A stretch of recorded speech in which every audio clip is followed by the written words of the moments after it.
जर मी या इंडस्ट्रीत नसते तर मला अजिबात वाटलं नसतं की हो अच्छा आपण त्यातल्या त्यात जरा बरं आहे. स्वामींनी मला तारून नेलंय. मला एक तर ते थिएटर मिळत नाही वाली जी चर्चा आहे ना ती मला काही कळतच नाही. मराठी चित्रपट सृष्टीमध्ये पैसे नाहीयेत वगैरे, मग आम्ही कसे तरलोय यार. हिंदीत सगळ्यांनी काम करून बघायला पाहिजे. 4-4 हजार कमेंट्स मध्ये ट्रोलिंग करता, मग तेच तुम्ही तिकीट जाऊन का नाही मग पिक्चर का नाही बघत. मला असं वाटलं होतं की कट्यार नंतर खूप काम 2 वर्ष काम होतं. इंस्टाग्राम थ्रू मला पैसे येत नसते ना, मी आता इंस्टाग्राम बंद केलं. पण शोर शॉट काय आहे या इंडस्ट्रीमध्ये? काहीच नाही. नीट वाग, हे नको बोलू, असं कर तसं कर.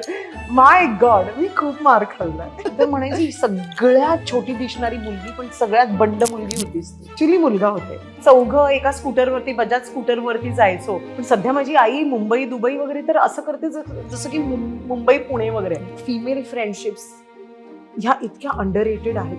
पण तू ती स्पर्धा जिंकली नाही. हो, संजय लीला भन्साली बरोबर काम करायचं मला. ठाम मत झाले की तुमच्या नशिबाचं कोणी ओढून घेत नाही.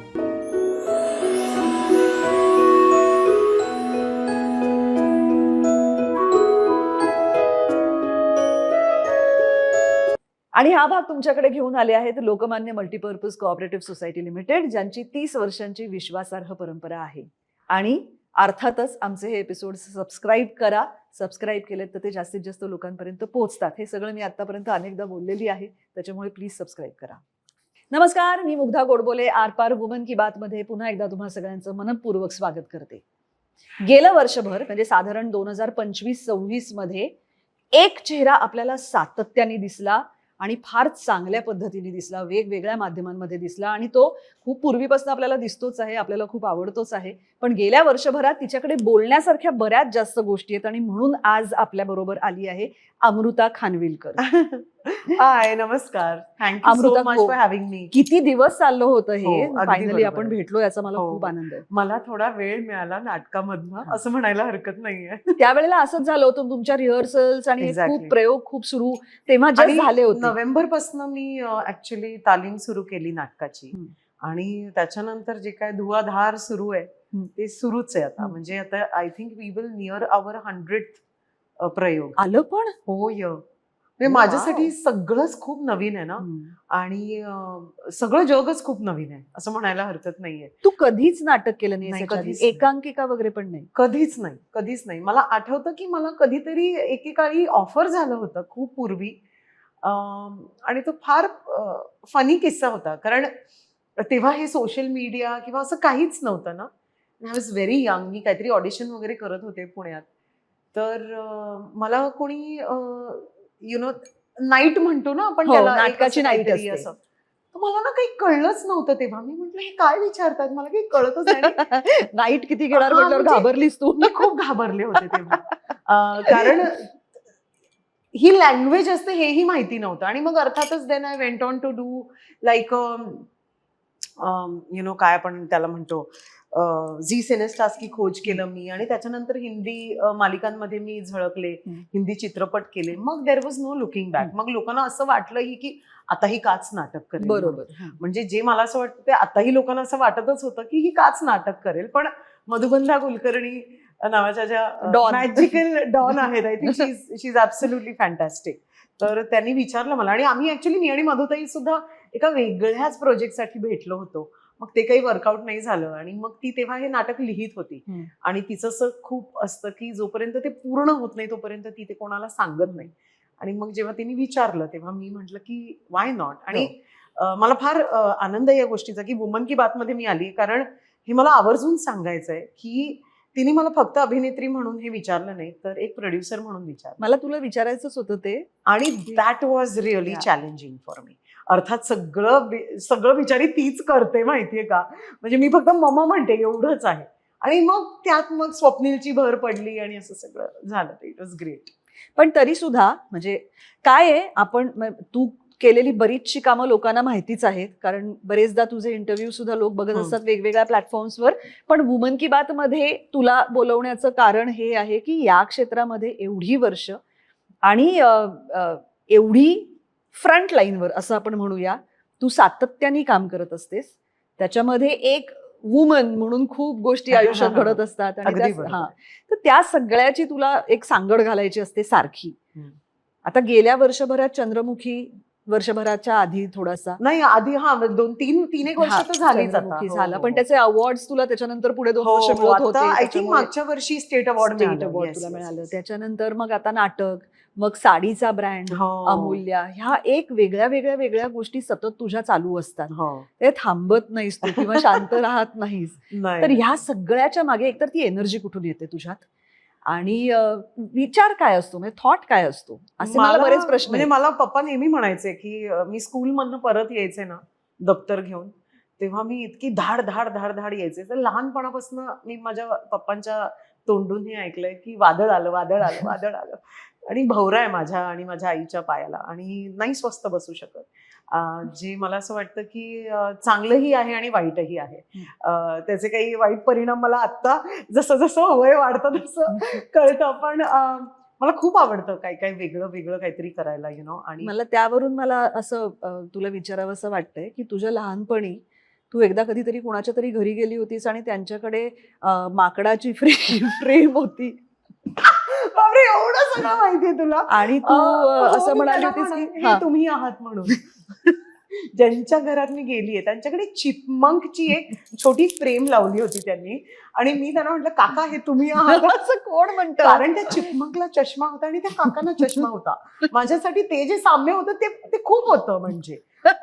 आणि माझे पप्पा was embarrassed to the core obviously एका पॉइंटला. म्हणजे मी एवढे, आता तेव्हा ना लिफ्ट वगैरे नसायच्या ना या जुन्या घरांमध्ये. मला आठवतं ग्राउंड फ्लोअर पासून ते त्या घरात जाईस तोपर्यंत मला मम्मीनी एवढे चिमटे काढलेले असायचे. नीट वा, हे नको बोलू, असं कर तसं कर. माय गॉड, मी खूप मार खाल्लाय. तू खूप म्हणजे डेंजरस होतीस आणि लोक तुला खूप घाबरायचे. मुलं तुला घाबरायची, खूप घाबरायची. माझ्या मम्मीच्या बेस्ट फ्रेंडची जुळी मुलं होती, आणि तेव्हा मी महिला संघात असायचे. म्हणजे तेव्हा आम्ही मुंबईत असायचो 93च्या आधी वगैरे. महिला संघात मी विलेपार्लेला शिकायला असायचे, आणि तिकडून माझी ती नंदा मावशी जेव्हा ती घ्यायला यायची ना तेव्हा मी त्यांना कुदवायचे. म्हणजे लाता बुक्क्यांनी मारायचे. उगाच माझी रिक्षा आहे, तुम्ही मागे बसायचं. आणि ते बिचारे त्या ह्याच्यावरती ते रिक्षामध्ये एक छोटं प्लॅटफॉर्म केलेलं असायचं ना, तिकडे बसायचे. मला आजही म्हणजे माझे पुण्यातले रिक्षाचे काका होते, ते मला कधी पण भेटतात ना, ते म्हणतात की बदमाश मुलगी होतीस तू. अच्छा, पण ते तुला भेटतात अजून? म्हणजे कधीतरी भेटायचे. म्हणजे मध्यंतरी आय थिंक अराउंड वाजले की 12 वगैरे ना, जेव्हा त्यांना कळलं होतं की ती मी आहे, तेव्हा त्यांनी कुठून तरी पत्ता काढला होता आणि मला ते रिक्षा काका भेटायला आले होते. आणि आम्ही त्यांना रिक्षा काका एवढंच म्हणायचो. आणि एकतर मी तेव्हा पण एकदम अशी शिडशिडीत बारीक अशी, कुठेही फोल्ड व्हायचे मी. तर म्हणायची सगळ्यात छोटी दिसणारी मुलगी पण सगळ्यात बंड मुलगी होतीस तू. तुला एकतर माझ्या बाजूला बसायला आवडायचं, किंवा कुठल्या तरी लेफ्ट खिडकीमध्ये किंवा राईट खिडकीमध्ये. खिडकी नाही सोडायची मी, शी धरून बसायची मी. सो तेव्हापासून मी बंडखोर अशी होते असं मला वाटतं. हे सगळे जे तुझे काय स्वभाव मी ऍक्च्युली मुलगा होते. म्हणजे मग तुला बॉईज टॉक मध्ये बोलवायला पाहिजे होतं ऍक्च्युली. मन की बात म्हणजे मॅन की बात मध्ये वगैरे.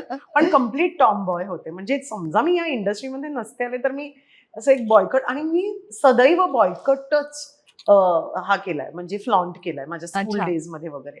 मला ना ते नट्टापट्टा करणं वगैरे मला फार बोर व्हायचं. ते मग चष्मा वगैरे लागला, कारण मम्मीला आमच्या वेण्या घालायचा प्रचंड कंटाळा असायचा. त्यात इतके ठिकाणी कुरळे केस, आता कुठे वेणी घालत बसणार. मग मी बॉयकटच फ्लॉन्ट केलाय for the longest time in my life. पण असं ना साधारणपणे एक 12-13व्या वर्षी, 15व्या-16व्या वर्षी उशिरा हळूहळू मुलींना जाणीव व्हायला लागते. आरशात बघायला आवडायला लागतं, किंवा आपल्याकडे कोणीतरी 4 लोक बघतायत हे जाणवायला लागतं. असं नाही कधी तुला त्यावेळेला वाटलं? कधीच नाही. एकतर आम्ही सुंदर आहोत, मी किंवा माझी बहीण, हे आमच्या घरात कोणाला माहितीच नाही किंवा कधी जाणीवच करून दिली नाही. जर मी या इंडस्ट्रीत नसते तर मला अजिबात वाटलं नसतं की ओ अच्छा आपण त्यातल्या त्यात जरा बऱ्या दिसतो वगैरे, असं मला अजिबात वाटलं नसतं.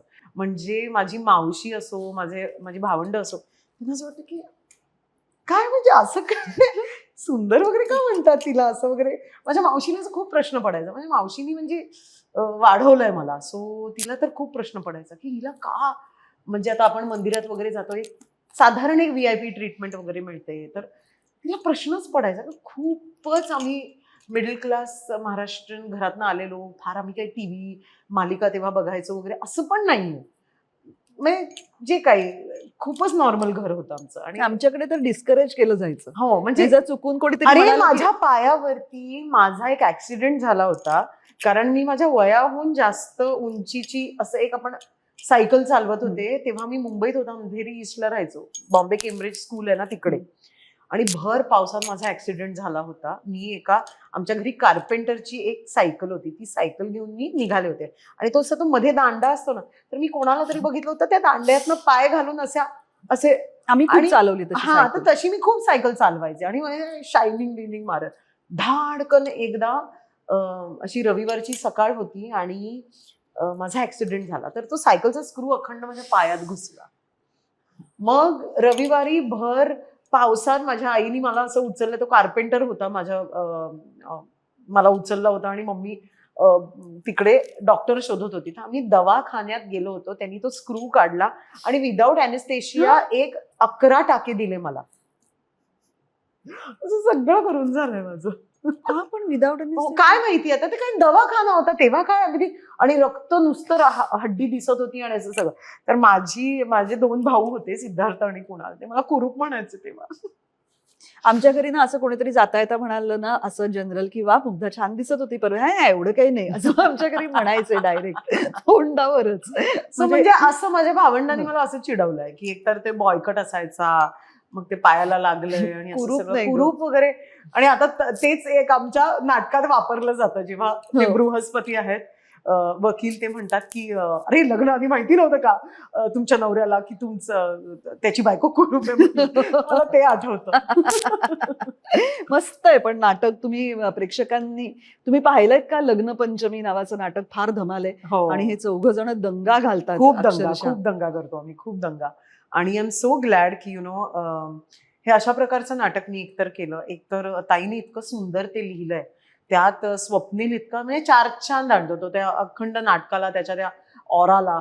आणि खूप मजा करतो आम्ही. सगळेच खूप. राया अभ्यंकर राया पण हो. धमाल करतो, मधुगंधा मस्त करते. त्याच्यामुळे ते मधुताईचे 2-2.5 पण तास- किती 3 रोल आहेत ग. हो, हो. आणि इतके उत्कृष्ट करते ती हो. ते रोल. Fantastic she is. म्हणजे तिच्याकडनं टायमिंग काय, कसं वाक्य घ्यायचं, कसं. I think she is an institute in herself. I truly believe that. हो. आणि तेवढीच अशी मनमोकळी आहे, तेवढीच मस्त आहे ती. मला खूप आवडली. हो. त्यामुळे तेवढे 2-2.5 तास जे आपण नाटकाला जाताना जो एक विचार असतो ना की मला एक 2-2.5 तास एंटरटेनमेंट हवी आहे, ती 100% हो, होते. ती 100% होते. अगदी बरोबर आहे. आणि अर्थातच त्यात निपुणनी इतकं ते सुंदर हो एकत्र आणलं. भरलंय त्यांनी ते, खूप भरलंय. खूपच छान. म्हणजे आणि माझ्यासाठी सगळंच नवीन होतं. म्हणजे आय स्टील रिमेंबर, हे बघ, डान्स करणं. आज मी इतक्या वेगवेगळ्या स्टेजेसवरती डान्स केला आहे आणि वेगवेगळ्या दिग्गज लोकांसमोर मी डान्स केला आहे. म्हणजे मग तू माधुरी मॅम म्हणू नकोस, रेमो म्हणू नकोस, म्हणजे इतक्या लोकांसमोर मी, करण जोहर म्हणून इतक्या लोकांसमोर मी डान्स केला आहे. पण when it comes to stage किंवा थिएटर ना, मला असं वाटतं की पहिल्यांदा जेव्हा मी एक अभिनेत्री म्हणून त्या स्टेजवरती उभी राहिले ना, तेव्हा मला असं वाटलं की ऑडियन्स खूप जवळ नाहीये का, आणि आता त्याला माझा आवाज ऐकू येणार आहे का, असं मला खूप दडपण आलं होतं. म्हणजे जेव्हा मी ग्रँड रिहर्सलला असं विसरायचे वगैरे ना, तेव्हा मी निपुणला अशी लहान मुलीसारखी शोधायचे, निपुण निपुण निपुण असं व्हायचं. म्हणजे खूप लॉस्ट असायचे मी.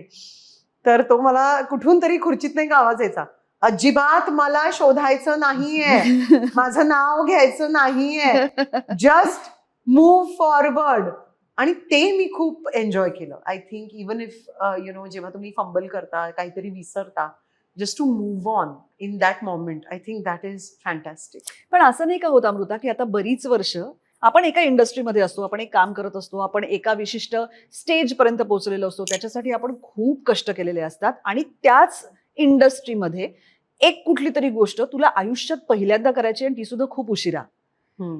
म्हणजे फेलियरची भीती असते, या सगळ्यांमध्ये आपण परफॉर्म नाही करू शकणार अशी भीती असते. कितीही माणसं आजूबाजूला असली आणि त्यांनी कितीही आपल्याला पुश केलं तरी सुद्धा आतून एक काहीतरी मला ना नेहमी असं वाटतं की मी खूप लोकांबरोबर जेव्हा काम केलं, मला एक असं कळलंय, मग ते हिंदीत असो, म्हणजे आलिया असो, विकी असो, मी आता नीरज पांडे सरांबरोबर काम केलं, they treat their current work as their first work. म्हणजे ते जे काम करतायत there is no baggage about it. मी खूप करून आलो. हो, मी खूप करून आलोय असं नाहीये. सो आय थिंक ते मी खूप आधीपासून हिंदीत काम करत असल्यामुळे मला जरा ते किंवा प्रसाद पण for that matter when he is working he is always treating his work as his first work, you know. आणि म्हणजे डिरेक्टर्समध्ये जर का मी म्हटलं तर प्रसाद आहे, निखिल महाजन आहे, ह्यांच्याबरोबर मी खूप जास्त कॉन्व्हर्सेशन्स केलेली आहेत. So they always treat it as their first work. So जेव्हा मी नाटक काहीतरी करत होते, एकतर मला माहिती होतं की मी नाटक करते ह्याची एक्साइटमेंट माझ्यापेक्षा जास्त खूप बाकीच्या लोकांना होती. आणि मी ती एक्साइटमेंट खूप पॉझिटिव्हली घेतली. हे बघ, जज करणारे तर काय, मी स्टेट अवॉर्ड जरी आणलं तरी जज करणार आहे, तर मी कुठला अवॉर्ड नाही घेतलं तरी जज करणार आहेत. तर त्या जजमेंटला किंवा त्या सो कॉल्ड सोशल मीडियाचं ट्रोलिंगला त्याला काही अंत नाहीये. पण म्हणून 10 लोक काहीतरी म्हणतायत म्हणून मी ते करायचं नाही अशी मी नाही. आणि मी खूप बिनधास्त, मी खूप फिअरलेस आहे. सो तो फिअरलेसनेस माझ्या कामात सुद्धा दिसतो. म्हणजे मी जेव्हा नाटक केलं किंवा रादर मी त्याच्या तालमीत होते तेव्हा तस्करी आलं लोकांच्या भेटीला आणि ते अमाप गाजलं. वी नेव्हर थॉट की तस्करी ग्लोबली ट्रेंडिंग असेल नेटफ्लिक्सवरती. So we were very happy about it. आणि ते मी असंच केलं होतं. म्हणजे मला तेव्हाचंही ऑडिशन आठवतं की मी नीरज सरांनी बोलवलं होतं मला त्यांच्या ऑफिसला एका कास्टिंग डिरेक्टर थ्रू. आणि मी 4 दिवसाचा रोल होता त्याच्यासाठी गेले होते. आणि आय वाज लाईक चला ठीक आहे यार, नीरज पांडे सर आहेत, he is a great maker, का नाही करून बघूयात अमृता. त्यांनी मला बघितलं. दे टोल्ड मी की you know what, we want to audition you for something else. आणि त्यांनी मला मिताली कामतच्या रोलसाठी ऑडिशन करायला सांगितलं. ते म्हणाले तुम्हाला ऍक्शन येते का? म्हटलं हो सर येते. म्हटलं आजमावूनच बघा तुम्ही, आता नाही हटायचं. आणि इथपर्यंत आलो, आता इथपर्यंत आलं. म्हटलं येते आता सगळं. आता तुम्ही मला म्हणाला विहिरीत उडी मारायची आहे, ओके सर येते, घोड्यावर बसताय. आणि हे मी तुला सांगू, हे मी विकी बरोबर बोलत असताना हे विकीनी मसानच्या वेस केलं होतं. मसानमध्ये त्याला पोहायचं होतं, नदीत उडी मारायची होती. आणि विक्रमादित्य मोटवानेंनी त्यांना विचारलं होतं, आय थिंक त्यांनीच विचारलं होतं की तुला पोहता येतं का? तो म्हणाला हो येतं. त्याला अजिबात पोहता येत नव्हतं तेव्हा. आणि त्यांनी उडी मारली होती. आणि मग तो कसा कसा करत तो किनाऱ्याशी आला. असं एक ती स्टोरी आहे. मी म्हटलं होतं हो सर येतं, ऍक्शन येतं म्हणून. आणि हो म्हटल्यानंतर दिवरले की ठीक आहे. आणि मग तो मिताली कामतचा रोल ज्याच्यामध्ये ऍक्शन होतं, मी फर्स्ट टाइम ऍक्शन केलं वगैरे वगैरे वगैरे. तर so that is how it is, U know. So ते चालू होतं लग्नपंचमीच्या वेळेस ते आलं, त्याचं खूप बोलबाला झाला. आणि मग लोकांना असं वाटलं की तरी पण तू नाटक करतेयस. मी म्हटलं की प्रत्येक मीडियमचं त्याचं एक काय असं त्याचा एक चष्मा असतो, ज्या चष्म्यातनं लोक ते मीडियम बघतात. तर मला हे करून बघायचं होतं आणि टिकमार्क झालं माझ्यासाठी की मी एक नाटक केलं आणि एक सक्सेसफुल नाटक केलं. बरोबर. म्हणजे आता ज्या प्रकारे त्याचे शोज चालतात मला वाटलंच नव्हतं. म्हणजे दमछाक होते, मी दमते. पण ते दमछाक करणारं आहे, फिजिकल ऍक्टिव्हिटी तुम्ही आहेच ना, आहेच. आणि नाही ते त्याच्या व्यतिरिक्त एवढा प्रवास, म्हणजे वाजले की 12 नंतर मी आत्ता कुठे प्रवास केला. मी वाजले की 12च्या वेळेस प्रचंड प्रवास केला होता महाराष्ट्रभर. पण त्यानंतर आत्ता मी तो प्रवास पुन्हा एकदा करते लग्नपंचमीच्यामुळे. आणि मी दमते, मी खूप दमते. आणि प्रोड्युसर म्हणून तू कशी काय, म्हणजे तुझ्यापर्यंत मधुगंधा हे मधुगंधाला वाटू शकतं, हो, पण तुला कसं वाटलं की हो हे आपण प्रोड्युसर म्हणून म्हणजे मला असं वाटलं की हे बायकांनी करायला हवं. आता हे महिलांनी करायला हवं. आपल्या इंडस्ट्रीमधल्या कित्येक अतिशय टॅलेंटेड, अतिशय व्यवहाराची जाण असलेल्या अभिनेत्री आहेत, लेखिका आहेत किंवा नुसत्या प्रोड्युसर्स आहेत. आणि त्यांनी हे करायलाच हवं. आपल्याला जमत नाही किंवा आपल्याला काय आपण म्हणूया कसं काय होईल ह्याचा विचार न करताना ह्यात उडी मारावी. पण कशामुळे त्यांना व्हॉट होल्ड्स देम बॅक? मला असं वाटतं अ lot of male dominant society आहे आपली, मेल डॉमिनंट इंडस्ट्री आहे आपली. आणि कुठेतरी आत्ता कुठे मला असं वाटतं की काही महिला ज्या आहेत त्या पुढे येऊन किंवा काही अभिनेत्री ज्या आहेत त्या पुढे येऊन नाही मी हे करणार, काय होईल, चुकीन ना मी. आता तसं तर कोणी आईच्या पोटातनं शिकून येतच नाही ना. आपण जे काही शिकतो, आता मी पण जे काही हिट्स फ्लॉप्स जे काही झाले ते चांगल्या वाईट डिसिजन्समुळेच झालेत माझ्या आयुष्यात. तर हे करून तर बघू ना. आणि मी तुला सांगते की ज्या क्षणी जेव्हा एखादी अभिनेत्री किंवा एखादी लेखिका किंवा एखादी आता लेखिका आणि अभिनेत्री माझ्या जास्त जवळच्यात, कारण प्राजू एक अभिनेत्री आहे, मधुगंधाताई एक लेखिका आहे. सो या दोघींचं नाव जास्त पुढे येत आहे माझ्यासाठी. तर इट्स ओके, चुका तुम्ही करणारच आहात. It's as simple as that. Like चंद्रमुखीच्या वेळी सुद्धा मला आजही आठवतं, माझा जो प्रोड्युसर होता तो मला 10 वेळा म्हणत होता, अमृता अखंड प्रोजेक्ट तू उभं केलंयस, तुझं प्रोड्युसर म्हणून नाव आपण लावूयात. आणि ना मी तेव्हा माझं असं झालं, नको नको नको, मी खूप भित्री होते तेव्हा, मी खूप भीत म्हटलं नको नको, हे सगळं नको, तुम्ही तुमचंच नाव लावा वगैरे वगैरे, असं झालं होतं तेव्हा. पण आज मला वाटतं की अरे यार, मी माझं नाव लावायला पाहिजे होतं. कारण म्हणजे right from conception to the entire 51 days of Chandramukhi in theatres किंवा प्रमोशन्स, हे सगळं मी ड्राईव्ह केलं होतं ते. आणि मग जेव्हा आपण ते सगळं हातात घेतो, प्रोजेक्ट चांगल्या पद्धतीने पोहोचण्यासाठी किंवा खूप तडजोड करतो यार आपण. आता मी नेहा पेंडसेला पण बघितलं तिघीसाठी, she is the producer also of the film. तर मी तिला बघितलंय की ती काय तडजोड करते, किती लोकांचं ऐकून घेते, किती मग तिला सगळ्या मनूवर करत तिला ते सगळं करायचं असतं. सो करा, म्हणजे माझं काय म्हणणं आहे, काय होईल जास्तीत जास्त, फेलियर होईल ना, काही पैसे जातील तुमचे, इट्स वर्थ इट. मला असं वाटतं इट्स वर्थ इट. आणि अभिनेत्रींनी, लेखिकांनी किंवा प्रोडक्शन मध्ये ज्या काम करतात, साऊंड डिझायनर, सगळ्यांनी एकदा तरी प्रोड्यूस करून बघायला पाहिजे काय चॅलेंजेस असतात. आणि आपण असं म्हणतो ग की नाही आपली इंडस्ट्री नाही, व्यवहार हा व्यवहार असतो, बिझनेस इज बिझनेस. आणि तिकडे ना कोणी तुमचं सगळं नसतं. It is very important for us also to understand की किती टफ आहे हे आणि आपण किती तयार व्हायची गरज आहे. मला तू आता इंडस्ट्रीबद्दल बोलतेस म्हणून एकतर कितीही म्हटलं तरी सुद्धा आपल्याकडे प्रेक्षकांना सुद्धा एक कुतूहल असतं कुठेतरी त्यांच्या मनात की एकतर फिमेल फ्रेंडशिप्स या इंडस्ट्रीमधल्या, हे मी तुझ्याविषयी आणि सोनाली कुलकर्णी विषयी एक जन्मभर लोक बोलतात, त्याबद्दल बोलत नाहीये अजिबात. कारण ती एक व्यक्ती असं मला म्हणायचंच नाहीये. या क्षेत्रात आता आपल्याकडे असं म्हटलं जातं की या क्षेत्रात कुणीही कुणाचेही कायमचे मित्र आणि शत्रू नसतात. बरेचदा आपल्याकडे कसं होतं की एकेका प्रोजेक्टसाठी तुम्ही एकत्र येता, तेवढा काही काळ तुम्ही एकत्र असता आणि मग तुम्ही, कारण तेवढा वेळ परत तुम्ही दुसरीकडे कुठेतरी दुसऱ्या माणसांमध्ये असता. या सगळ्यात खरी माणसं, खरे मित्रमैत्रिणी, लॉंग लास्टिंग नाती ही कशी काय टिकवायची किंवा कशी काय टिकतात, कारण शेवटी त्याच्यात कम्फर्टही असतो. मी तुला सांगू, आता फॉर एक्झाम्पल, म्हणजे मी माझ्या 3 अत्यंत काय आपण BFFचं नाव घेते. एक तर सोनाली खरे, तिकडे सोनाली आहेच, नेहा पेंडसे आणि मंजू, म्हणजे प्रसादची वाईफ. ह्या खूप वेगळे डायनॅमिक्स असलेल्या माझ्या फ्रेंडशिप्स आहेत. जरी त्या एका इंडस्ट्रीतल्या वाटत असतील ना, तरी सोनाबरोबरचं माझं जे रिलेशनशिप आहे, इट इज म्हणजे माझ्या आई आणि बहिणीनंतर जर का मी कोणावरती आंधळा विश्वास ठेवू शकते तर ती सोना आहे.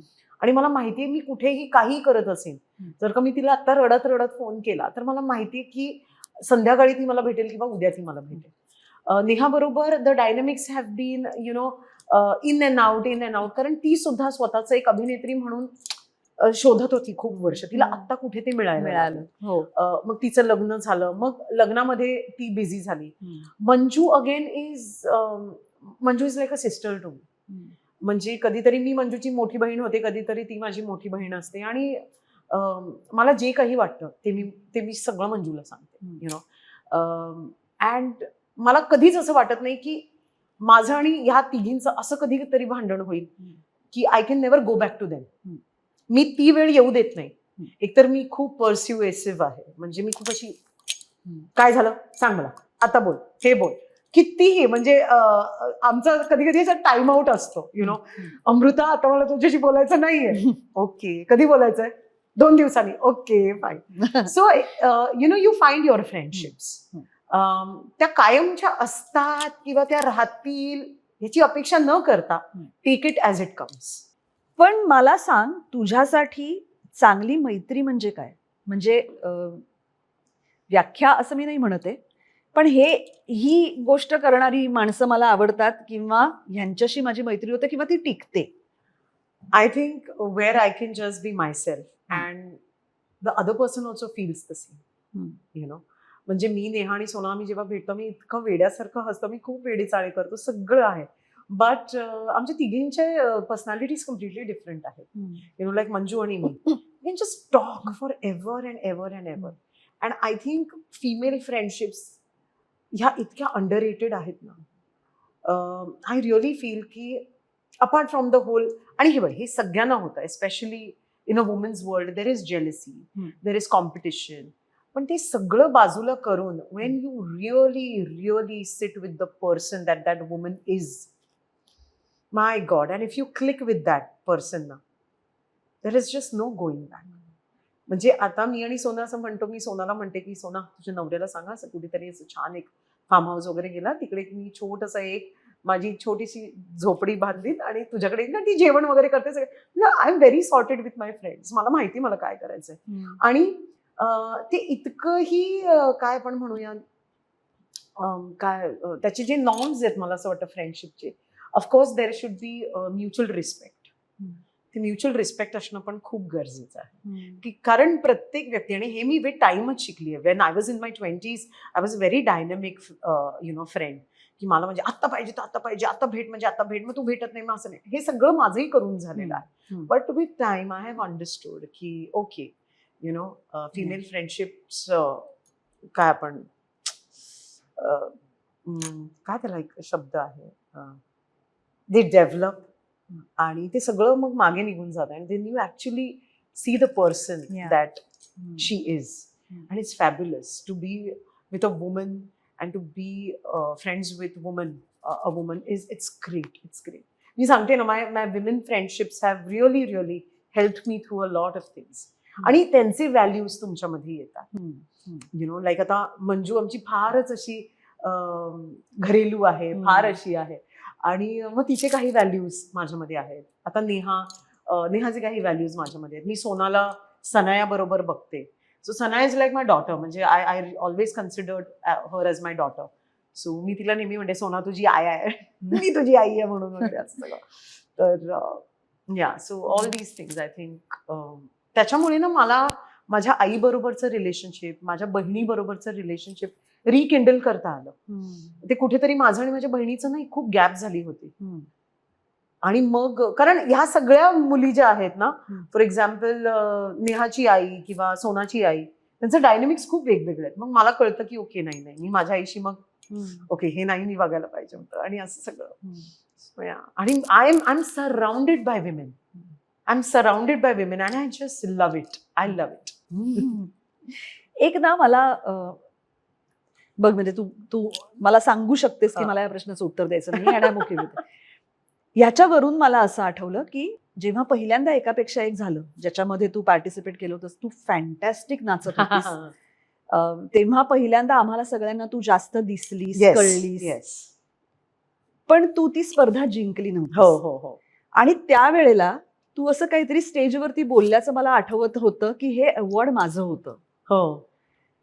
आणि त्यावेळेला ना अशी काहीतरी माझी मिक्स्ड फिलिंग्स झाली होती की मला खूप मनापासून आवडलं होतं की आई शपथ ही असं स्पष्ट बोलली या स्टेजवर, पण मला असंही वाटलं होतं की हे असं बोलली स्टेजवर, म्हणजे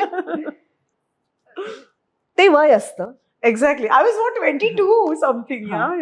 ते खूप खरं होतं. त्या क्षणीची तुझी ती भावना खूप खरी होती, पण तू ते असं बोलली होतीस. म्हणजे त्यानंतर म्हणजे गट्स टू से दॅट. आज जर असं झालं असतं तर काय फरक पडला असतं ह्याच्यामध्ये? Today I think I view all these competitions आणि हे सगळं ना इन अ फार डिफरंट लाईट. तेव्हा आपण इतकं नवीन असतो, आपल्याला स्वतःला प्रूव्ह करायचं असतं, आणि कॉम्पिटिशन जिंकणं वॉज प्रूव्हिंग माय सेल्फ. नाही, it's as simple as that. आणि मला माहितीये मी किती मेहनत घेतली होती. And not taking anything from anybody else, not taking anything from Ankush और भारू और एनीबडी.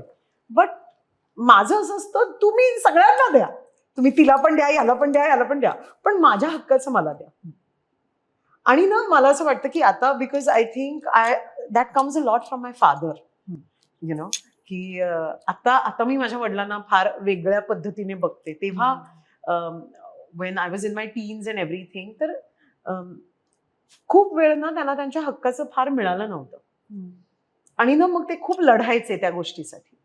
आणि ते कुठेतरी मी इतकं बघितलेलं होतं ना, मग मला असं वाटलं की this is the only way to deal with it. आपण खूप वेळा राग असो, प्रेम असो, हे खूप आपल्या आई वडिलांच्या बघून बघून ते जसं त्यांच्या पार्टनरला प्रेम करतात, ते जसा राग व्यक्त करतात, त्यातनं खूप शिकतो. बरोबर. आणि ते व्यक्त कसं करायचं हे पण मला शिकतो. माहितीच नव्हतं. म्हणजे परवाच मी माझ्या वडिलांबरोबर ब्रेकफास्ट साठी बसले होते आणि मी त्यांना म्हणत होते की you know like there was this time where थोडं विषयांतर करते मी, I come to your point again. पण ते म्हणत होते मला की जेव्हा तू मुंबईला स्वतःच करिअर करायला निघून गेलीस गौरी बरोबर, माझी मम्मी, आणि अदिती हैदराबादला गेली एअर हॉस्टेस होण्यासाठी वगैरे, किंगफिशरमध्ये काम करायची तेव्हा, मी खूप एकटा पडलो होतो ग. आणि ना मी खूप शांत शांत असायचं, मला रात्रीची झोप नाही लागायची. आणि माझ्या एका मित्राने मला मठात घेऊन गेला तो, आणि मी खूप ढसाढसा रडलो होतो तेव्हा, कारण 75% of my house was just empty. माझं सगळं आयुष्य निघून गेलं होतं दाराबाहेर. तर मी तेव्हा मी त्यांना त्यांच्याहून मोठी झाले आणि मी त्यांना समजवत होते. So you know all these things are happening in my life. आणि हे as an actor, as a एक कलाकार म्हणून तुम्ही हे एक्सपिरियन्स करू शकता, कारण तुम्ही इतकं काम करता, इतकं जसं आता how you sed you love people, इतक्या गोष्टींमधनं तुम्ही जाता. So you no I understood his side. पण तेव्हा when I was 22 in that competition, मला तसंच व्यक्त व्हायचं, हाच वे आहे. कारण हा मी पाहिला होता माझ्या घरात. माझ्या पप्पांनी माझ्या पप्पांनी त्यांना हक्काचं कधी मिळालं नाही. म्हणजे आमचं गिरगावात दुकान होतं, तर त्यांना खूप असं मॅन्युप्युलेट केलं गेलं होतं तेव्हा. त्यांना त्यांच्या हक्काचे पैसे मिळाले नव्हते, ते दुकान विकलं गेलं तेव्हा. आणि he is always been very fearful, कारण 3 बायका आहेत घरात. मग मी साजेसं पुरवू शकीन की नाही, हे की नाही. So a lot of things at that point of time. त्यांच्या फेसचे त्यांचे स्ट्रगल्स होते. पण नंतर मला असं कळलं की अरे हे कॉम्पिटिशन वगैरे फारच टुकार आहे यार, असं काही. आणि आता असं वाटतं एवढ्या वर्षानंतर की खरंच त्यांनी फार काही फरक काहीच म्हणजे वाईट अर्थाने. एका वर्षात फरक नाही पडला, कारण त्याच वर्षी मला वाजले की बरं ऑफर झालं. एक्झॅक्टली. म्हणजे त्या दिवशी ती ट्रॉफी मिळून किंवा न मिळून, आणि क्षणिक असतं, फार क्षणिक असतं. पण तरी तो क्षण महत्वाचाही असतो. अगदी असतो. म्हणजे कोणाला नाही आवडत. म्हणजे मी तुला सांगू का, आता चंद्रमुखीच्या वेळेस मी इतक्या अवॉर्ड फंक्शन्स मध्ये गेले आणि ठिकठिकाणी मला मिळालं नाही, काही ठिकाणी मला मिळालं.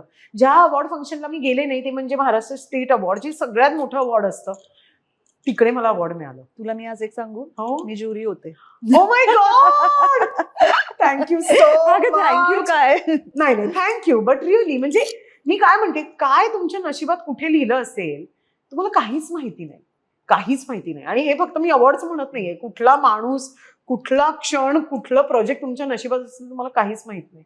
म्हणजे एस्पेशली लास्ट इयर जेव्हा तस्करी मी केलं ना, तेव्हा तर माझं हे ठाम मत झालं की तुमच्या नशिबाचं कोणी ओढून घेत नाही. मग कशाला तो स्ट्रेस घ्यायचा, कसं म्हणजे तेव्हा when I was 22 I didn't know how to काय रेग्युलेट माय इमोशन्स ऑल्सो. मला जे तोंडात येईल ते मी बोलायचे, फटकळ होते, असं सगळं करून झालंय. आता इन 30s आय नो की okay Amruta, chill, take a chill pill. Chandramukhi हा एंटायरली तू स्वतः केलेला प्रोजेक्ट होता, तो झाला. आता असा परत कुठला करणार आहेस? पाईपलाईन मध्ये आहेत माझ्याकडे ललिता बाबारी यांचे लाईफ राईट्स आहेत, आणि तो मी प्रोजेक्ट खूप उभा करायचा प्रयत्न करते. पण अर्थातच कारण त्याचं बजेट फार वेगळं आहे. आणि काय होतं ना, मला असं एक जबाबदारीची जाण आहे की एका महिलेने स्वतःच्या आयुष्याची 18-20 वर्ष त्याच्यात घातली आहेत, आणि शारीरिक मेहनत आहे ती सगळी. आणि त्या ज्या स्तरावर गेल्या आणि जे त्यांनी स्वतः म्हणजे देशासाठी जे मेडल्स त्यांनी कमवले आहेत, ते आपण असंच काहीतरी करून नाही करू शकत. खरंय. सो ते मला प्रोड्यूस करायचं आहे, फॉर शुअर मला ते प्रोड्यूस करायचं आहे. त्यात मी अभिनेत्री म्हणून असीन नसीन I don't know, because with time आता थिंग्स चेंज. पण अर्थातच कारण मराठी चित्रपटांचं आता, आणि थँक्स टू राजा शिवाजी आणि थँक्स टू देऊळ बंद टू पुन्हा एकदा लोक चित्रपटगृहांमध्ये परत येत आहेत, आणि the magnum opus that these films are. म्हणजे राजा शिवाजी बघताना तुम्हाला असं वाटतच नाही की तुम्ही मराठी चित्रपट बघत आहात.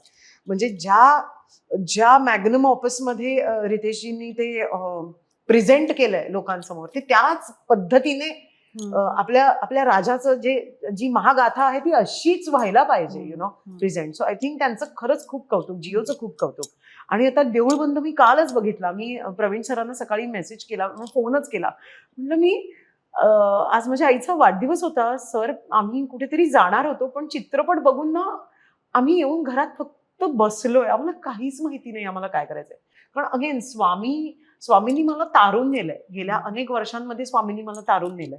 आणि फार अभिमानाने मी ते सांगते, कारण ज्यांच्या आयुष्यात स्वामी आहेत ना त्यांनाच हे कळू शकतं, त्यांना हे जाणवू शकतं की त्यांची शक्ती काय आहे, त्यांचं मॅजिक काय आहे म्हणून. So it's great. So again coming back to Lalita Babar, की 18-20 वर्षांची त्यांनी ते कमवलेलं आहे. सो ते पडद्यावर जेव्हा येईल तेव्हा ते चांगलंच असायला पाहिजे असं मला वाटतं. पण तुला काय वाटतं, काय सध्या मराठी फिल्म इंडस्ट्री कुठे आहे, कुठल्या स्टेजला आहे? कारण काय मध्येच कधीतरी अशी खूप चर्चा असते की अरे मराठी चित्रपट काही फार चालत नाहीयेत, सध्या नाटकाचे दिवस बरे आहेत, पण म्हणायला 100 चित्रपट तरी वर्षभरात येत असतात. मग कधीतरी कुणीतरी म्हणजे आपल्याच क्षेत्रातले चित्रपट करूनही आम्हाला थिएटर मिळत नाही म्हणून सांगतात. खूप चर्चा त्याच्याविषयी मला होत एक असतात. थिएटर मिळत नाही वाली जी चर्चा आहे ना ती मला काही कळतच नाही ऍक्च्युली. आणि ना आपण आपल्याच विषयी खूप नेगेटिव्ह बोलतो. चालत तर हिंदी चित्रपटही नाहीये. एक धुरंधर सोडला किंवा काही मोजके सिनेमे सोडले तर असे कुठले हिंदी चित्रपट चालतायत की तुम्ही दर वीकला जाऊन हिंदी चित्रपट बघताय? तुम्ही पण वाटच बघता ना की कधी OTT वरती येतो म्हणून. एखादा धुरंधर होतो ना, दॅट्स अबाउट इट. मग मध्येच साऊथ फिल्म्स खूप चालतात. आता सो इंडस्ट्री असं बघायला गेलं तर नेमकं काय चालतंय मला सांग. हो, पण मग मी हा प्रश्न विचारते कारण तू प्रोड्युसर आहेस, तुला व्हायचंय, तर तुला काय वाटतं की आपण एखादा सिनेमा केल्यानंतर प्रेक्षक तो बघायला येणार नाहीत त्याच्यासाठी काय करायला हवं? कमी कुठे पडतं? म्हणजे मार्केटिंग कमी पडतं? मला नाही वाटत की आपण स्ट्रॅटेजी कमी पडतो. आता प्रत्येक चित्रपटाचं त्याचं एक नशीब असतं, ठीक आहे. आणि प्रत्येक चित्रपटाला मिळणारं बळ सुद्धा फार वेगवेगळं असतं. कधीतरी एखादा स्टुडिओ बॅक करतो, कधीतरी करत नाही. आता तिघीचा जर्नी मी खूप जवळून बघितलेला आहे, पण ज्या प्रकारे तिघी रिसीव्ह केला गेला इट्स फॅन्टॅस्टिक. आता नेहा न्यूयॉर्कला आहे न्यूयॉर्क फिल्म फेस्टिवलसाठी. सो ज्या प्रकारे तो रिसीव्ह केला गेला इट इज फॅन्टॅस्टिक. आणि तरी सुद्धा आता लोक म्हणतील की अरे पण मग कमर्शियली चालला का, मग हे का, मग ते का, आणि असं. आता तुम्ही त्याला कुठल्या सेगमेंटमध्ये टाकताय? आता ते सगळेच सेगमेंट्स पूर्ण व्हायला पाहिजेत हा का अट्टाहास आहे? म्हणजे मला काय म्हणायचंय की तुम्ही एखादा चित्रपट का करता? आता जीजी विशा तिने एक चित्रपट केला, तिने तिच्या सेन्सिबिलिटीजनी हा चित्रपट केला, तो लोकांसमोर आवडला, तो लोकांना आवडला, लोकांनी तो बघितला आणि खूप हिंदी लोकांनी तो पाहिला. म्हणजे सक्सेस आहे की नाही? आता प्रत्येक चित्रपटाचं सक्सेस हे फक्त नंबर्समध्ये नाही तुम्ही हे करू शकत. हा, आता तुमचं पॅरामीटरच ते असेल की सक्सेस म्हणजे बॉक्स ऑफिस हिटच आहे, तर मग ठीक आहे. तर मग असे तर भयानक हिंदी चित्रपट त्यांनी नाही बघितले बॉक्स ऑफिस वरती सक्सेस, पण तरी सुद्धा ते प्रपोर्शन आपण लक्षात एक्झॅक्टली माय पॉइंट. आणि मला हे बघ, मी आणि जे म्हणतात ना की मग मराठी चित्रपटांचं काय, आणि मग मराठी चित्रपट सृष्टीमध्ये पैसे नाहीयेत वगैरे, मग आम्ही कसे तरलोय यार? आम्ही किती वर्ष काम करतोय. मी आहे, सई आहे, सोनाली आहे, काय प्रिया आहे, आम्ही सगळे काम करतोच आहोत ना. थिएटरला सिनेमापेक्षा चांगले दिवस आहेत एवढं मात्र नक्की आहे. आणि ते होते आणि ते आहेत आणि ते राहणार फॉर शुअर. पण मला असं वाटतं की आपण आपल्याच विषयी फार नेगेटिव्ह बोलत राहतो. ते कमी करायला पाहिजे. ते खरंच कमी करायला पाहिजे. म्हणजे मला आठवतंय की मृण्मयी देशपांडेनी दिग्दर्शित केलेला एक चित्रपट होता, त्याला फार वियर्डली रिसीव्ह केलं गेलं आणि इट वॉज व्हेरी सॅड. आता नुकताच त्याचं नाव बदलावं व्हेरी सॅड. पण काय होतं ना की चित्रपट बघायच्या आधी जे काही आपण एक हातपाय वर करून आपलं बसतो की नाही आणि हेच केलं आणि त्यांनी तेच केलं, असं नका करू यार, तसं नका करू. शी सो यंग आणि तरी सुद्धा ती एक दिग्दर्शिका म्हणून काहीतरी करू पाहते आणि ती ठिकठिकाणी फिरली होती यार तो चित्रपट घेऊन. हो. As one person, as one woman you can only do that much ना. सो मला फार वाईट वाटलं होतं तेव्हा. मी म्हणजे आमचं बोलणंही झालं होतं की नाही मला आठवत नाही, पण that is how it is. So आपण आपल्याबद्दल निगेटिव्ह बोलणं थोडंसं कमी करायला पाहिजे. आपल्याला आपल्या भाषेविषयी फक्त पोस्ट आणि काही ठराविक दिवस आणि सण सोडून खरोखरच अभिमान असला पाहिजे. आणि तो अभिमान तुम्ही कसा दाखवू शकता, तर मी सांगते आता फॉर एक्झाम्पल, आता मी काही पोस्ट केली कुठल्या साडीत, कुठल्या स्लीवलेस ब्लाऊज मध्ये, इतके घाणेरडे कमेंट्स असतात. आपलीच लोक आपलीच ठासतात, कशासाठी? ते कमी करा ना. मग जेव्हा आता तुम्ही हजारनी 4,000 कमेंट्स मध्ये ट्रोलिंग करता, मग तेच तुम्ही तिकीट जाऊन का नाही, मग पिक्चर का नाही बघत? मग ते काय म्हणतात, नाही तुम्ही चांगले चित्रपट नाही बनवत. अरे आम्ही बनवतो. थोडंसं बळ पाहिजे ना आम्हाला. तुम्ही थोडंसं बळ द्या, आम्ही तुम्हाला थोडंसं बळ देऊ. It's as simple as that. It's a hand in hand thing. आणि ते होईल, अगं ते होईल.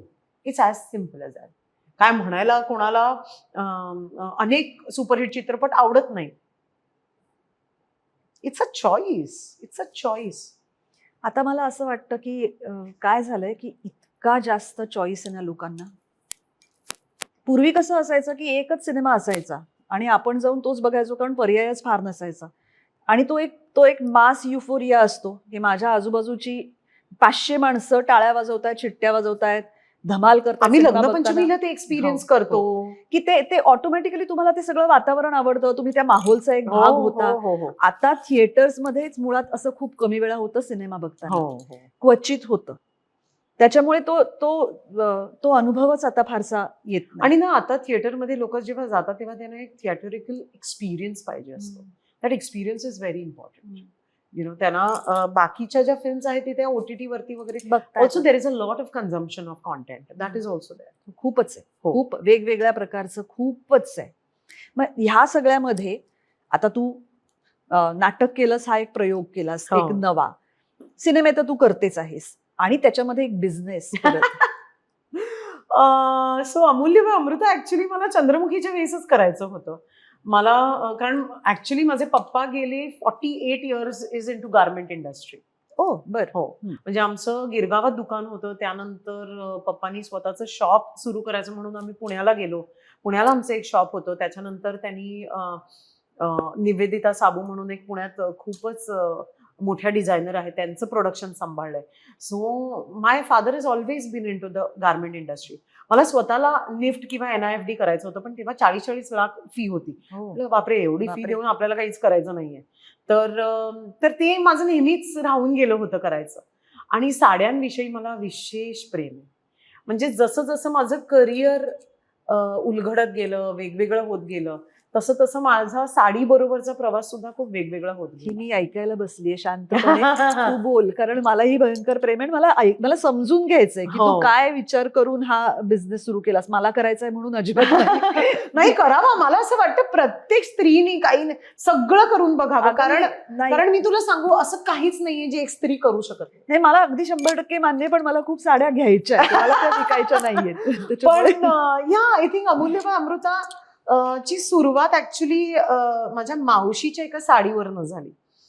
आमच्याकडे कधीच ओरिजिनल पैठण्या कधीच नव्हत्या. माझ्या धाकटीच्या लग्नात, माझ्या धाकटी बहीण अदिती, तिच्या लग्नात मी असं ठरवलं होतं की एक रक्कम मी साईडला ठेवीन आणि माझ्या आयुष्यातल्या सगळ्या स्त्रियांना मी ओरिजिनल पैठणी, हँडलूम पैठणी विकत घेईन.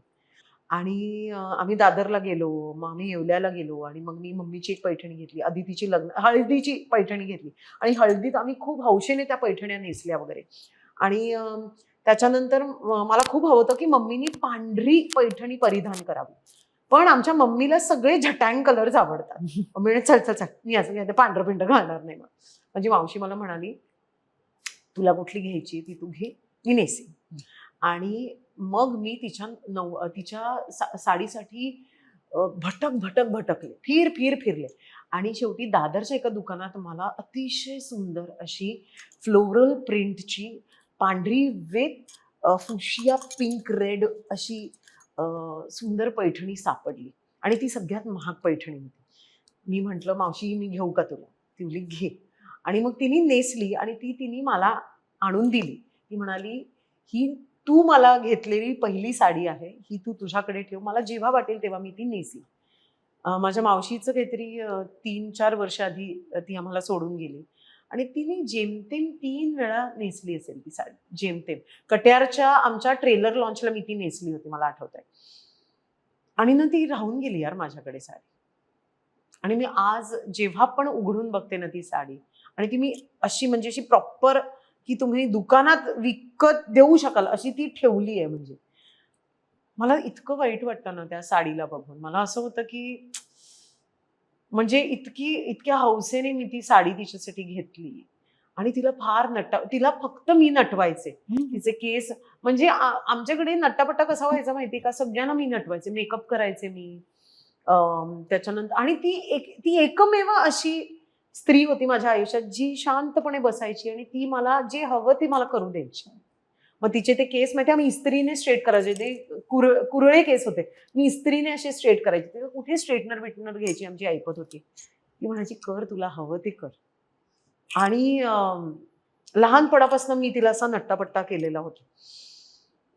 आणि ना ती साडी मी बघितली आणि मी म्हटलं यार काहीतरी यार आपण असं सुरू करायला पाहिजे, जी ही आठवण आता माझ्या मावशीची माझ्याकडे आहे ना, त्याची आठवण आपण आपल्या प्रेक्षकांना किंवा ज्या स्त्रिया आपल्याशी जोडल्या गेल्या आहेत, माझ्या कामा थ्रू वगैरे, त्यांना दिलं पाहिजे काहीतरी. आणि म्हणून अमूल्य, की कारण ती साडी माझ्यासाठी अमूल्य आहे. I don't think I can ever wear that sari again. आणि मला वाटत नाही मी परत ती नेसू शकेन, but it is there with me. So अशी आठवण म्हणून मग मी म्हटलं चला करून बघूयात, काय हरकत आहे, आता तर करूच शकतो नाही का. पण मग तू स्वतः वेंडर्स कडे जातेस आणि मी आपले 2-3 व्हीवर्स आहेत त्यांच्याकडे जाऊन, पेस्टल पैठणी आपल्या खूप हिट आहेत अपॅरेंटली, तर त्यांच्याकडे जाऊन मी ते कलर स्कीम्स आणि पदर आणि असं सगळं, आणि ज्या साड्या मी नेसणार नाही त्या मी साड्या विकत घेत नाही किंवा त्या साड्या मी क्युरेट करत नाही, मी लोकांना त्या देत नाही. आता लिटरली मी तुला सांगते, आता मी अमृता खानविलकरच्या इंस्टाग्राम वरती कमी आणि अमूल्यच्या इंस्टाग्राम वरती जास्त असते. कस्टमरशी मी ऍक्च्युअली बोलत असते, पण मी आपलं मॅम माझं नाव मेघा आहे, मॅम माझं नाव असं करते. So it's a personal this thing. मला आणि काही फार असं काही याचा बिझनेस असं करायचं असं नाही. ते मला करायचं होतं म्हणून मी करते, मला मनापासून करायचं होतं ते. आणि त्यात आता काय, आता आमच्याकडे सगळ्या मुली आहेत, माझी मी, मम्मी, अदिती, आमची छोटी नुरवी. म्हटलं चला करून बघूयात, काय हरकत आहे. कारण तो बिझनेस म्हणून जर करायचं असेल तर मग त्याला तुला एक बिझनेस मॉड्यूल लागेल. हो हो हो हो, अगदी बरोबर. माणसं लागतील. हो, आमच्याकडे सगळं इनहाऊस आहे आता. सगळ्या साड्या ज्या आहेत त्या लिटरली अशा त्या प्लॅस्टिकच्या केसेसमध्ये माझ्याकडे असतात. त्या माझ्या नजरेखालनं चेक होऊन जातात. त्या आपण घरातल्या घरात पॅक करतो आणि मग आपण पाठवतो. तशी ते पॅकिंग साठी माणसं वगैरे सगळी आहेत. पण मला एक नेहमीच प्रश्न पडतो की आता समजा तू व्हीवर्स कडनं साड्या घेतल्यास आणि ते नाही त्याच्यापैकी एखादी साडी विकली गेली तर मग तू त्याचं काय करतेस? तसं होत नाही, टचवूड आता तरी तसं होत नाही आपल्याकडे. कसं आहे की ज्या ऑर्डर्स येतात त्या ऑर्डरनी आपण आता बनवतोय, म्हणजे असं आपण हळूहळू करतोय, आपण बल्कमध्ये काही घेऊन ठेवत नाही. म्हणून आता तू जर एका वेळेला 10 साड्या घेतल्या समजा तर असं शक्य आहे ना की नाही, आपण 3-3, 4-4 पीसेस ठेवतो. आणि काय होतं की आता आपण लॉन्च करताना 3 वेगळ्या साड्या एका प्रकारच्या लॉन्च करतो. सो त्याचं रिपोर्ट कसं आहे, त्याचं हे कसं आहे. लाईक आता ही साडी जी आहे, ओके, ही आम्ही 2च पीस बनवली आहेत. एक ही आता मी नेसते ती आणि एक जी विकली जायची आहे ती. सो आम्ही रिस्पॉन्स बघतो की कसं आहे काय. पण देवाच्या कृपेने 48 to 72 आवर्स मध्ये आपल्या साड्या जातात. अच्छा. आणि मग त्याचं सगळं ते शिपिंग आणि सगळं आपल्याकडे आणि सगळं तू करते स्वतः.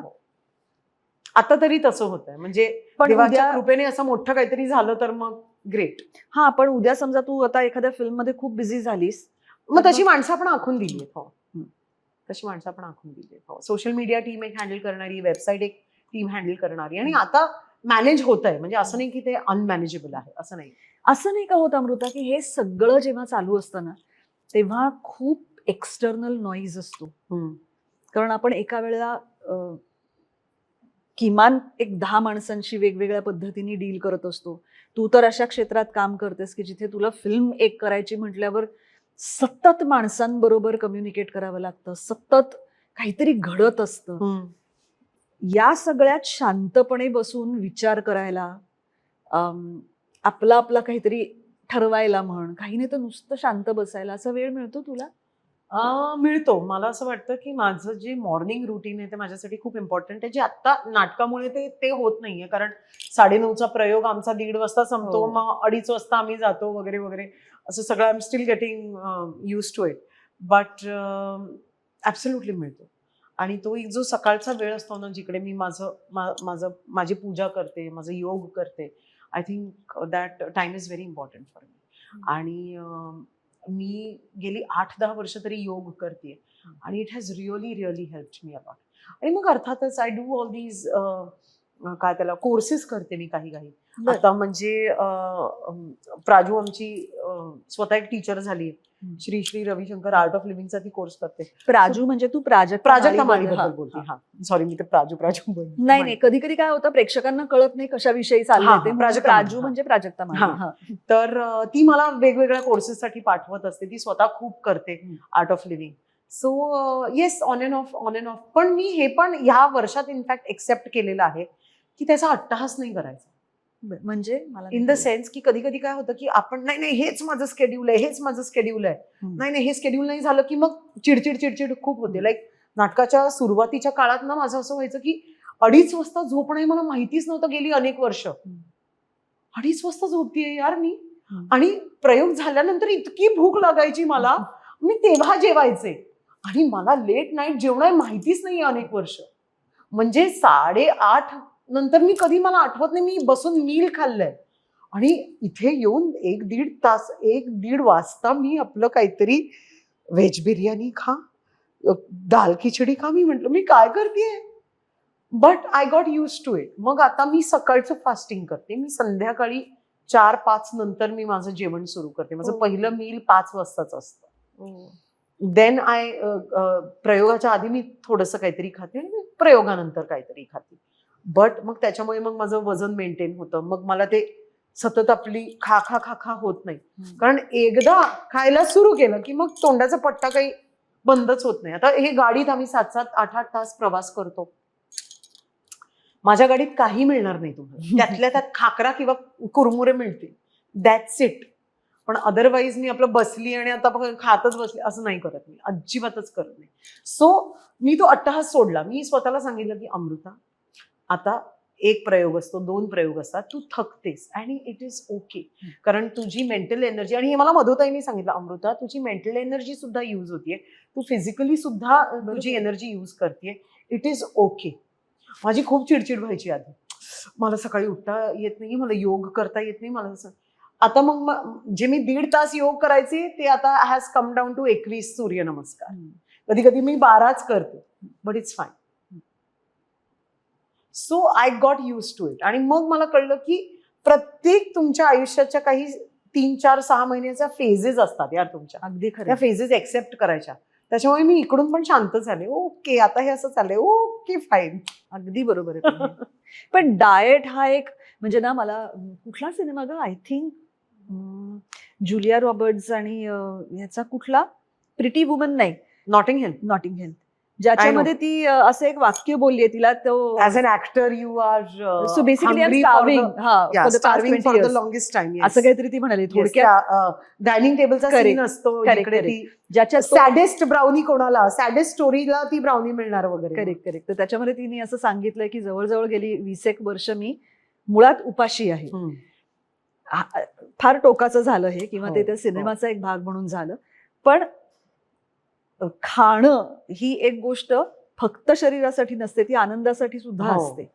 आणि बरेचदा अभिनेत्रींना विशेषतः त्याच्यातला तो आनंद बाजूला सारावा लागतो आणि फक्त पोटासाठी खावं लागतं. I agree. तर हे खरंच हे सत्य आहे का? मुळात हे सत्य आहे.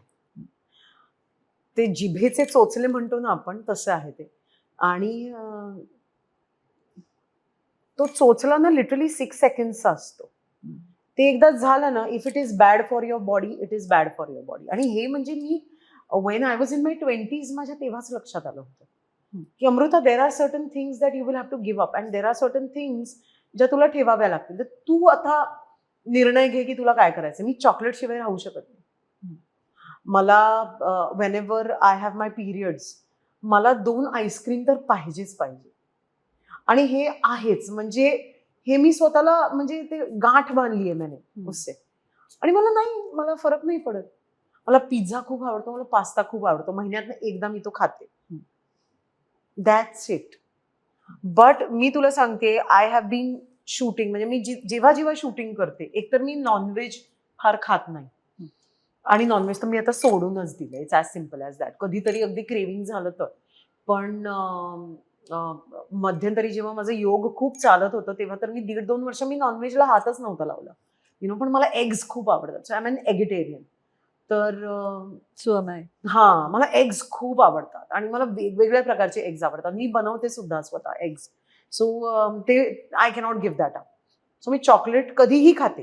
माझं टायमिंग नाही की 4च्या आधी खायचं वगैरे वगैरे. मला रात्री वाटलं तर मी डार्क चॉकलेट खाते, आणि ते सी सॉल्ट वालं किंवा ऑरेंज फ्लेवरचं असं मला खूप आवडतं. सो दॅट आय ईट. किंवा पिझ्झा पास्ता महिन्यातनं 1-2दा तर असतोच.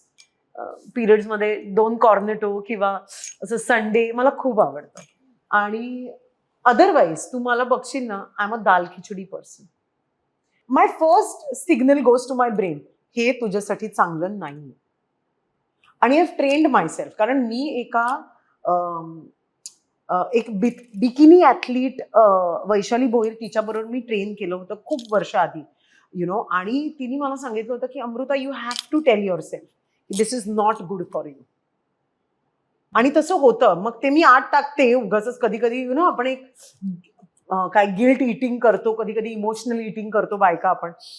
ते मी करून झालंय, आणि मग मी दुसऱ्या दिवशी माझे वांदे लागलेत, मी आजारीच पडलीये मग मी.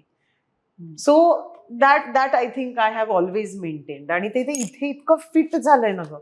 सो ते प्लेजरसाठी खाणं मला होतच नाही. पण मला सांग, हा एक परत एकदा प्रेक्षकांना खूप नेहमी पडणारा प्रश्न असतो असं माझ्या लक्षात येतं. मुळात आपलं कुणाचंच करिअर, या क्षेत्रात काम करणाऱ्या कुणाचंही करिअर असं कायम अपवर्ड स्विंगच नसतं. ते असंच असतं. कधीतरी 2 गोष्टी चांगल्या वर्क होतात, मग एखादी गोष्ट नाही होत, परत होते. 2 चांगल्या कामांच्या मधला काळ कसा जातो सगळ्या अर्थाने, म्हणजे फायनान्शियली, इमोशनली, तिथे तुम्ही स्वतःला कसे मेंटेन करता, त्यावर मला असं वाटतं की खूप गोष्टी ठरतात. तर तो तुझा काळ तू कसा घालवतेस आणि लाईफस्टाईल कशी मेंटेन करतेस मग? म्हणजे आता ना खूप नवीन मुलं मुली विचारतात बरेचदा की आम्हाला तुमच्या क्षेत्रात यायचंय वगैरे वगैरे. तर मी त्यांना नेहमी एकच सांगते की 2 कामांच्या मधला पॅच तुम्हाला मेंटेन करता आला पाहिजे, मॅनेज करता आला पाहिजे, कारण तो कठीण असतो. तो तुझा काळ तू कसा म्हणजे हे फेजेस ना माझ्या आयुष्यात खूप वेगवेगळ्या ठिकाणी आले होते. कट्यारनंतर 2 वर्ष माझ्याकडे काम नव्हतं. सो मला आजही आठवतं की मला असं वाटलं होतं की कट्यारनंतर खूप काम येईल, कारण कट्यारचं एकतर फिल्मही खूप सुंदर होती, ती हिट झाली होती, आणि तुझं काम फार छान होतं. आणि मला असं वाटलं होतं की यार मिळालं आता आता मिळणार आपल्याला काम, आता मिळणार. 2 वर्ष काम नव्हतं यार. But the next project that I did was राजी. आणि आता मी कायच कंप्लेंट करू. किंवा चंद्रमुखी नंतर परत 2 वर्ष माझ्याकडे काम नव्हतं. पण त्यावेळची अमृता आणि चंद्रमुखी नंतरची अमृता ह्यात खूप जमीन आसमानाचा फरक होता. कारण मला माहिती होतं की लोकांना आता कळणार नाही की हिला कुठे कास्ट करायचंय. कारण हिने आता टायट्युलर रोल केलेला आहे, हिने एक प्रोड्युसर म्हणून सुद्धा बघितलंय की काय कसं असतं वगैरे वगैरे. आणि मग आता हिला छोटे रोल विचारून चालणार नाही, आता हिला 4-5 सीनचे रोल विचारून चालणार नाही. मग हिला कुठलं काम विचारायचंय? अरे पण मग आमच्याकडे तशी स्क्रिप्टच नाहीये. कुठल्या ब्रॅकेटमध्ये ही आता बसते? So it is not about you, it is about people who कदाचित गेट कन्फ्युज्ड. बरोबर. आणि त्याच्यानंतर मग मी तस्करी केला.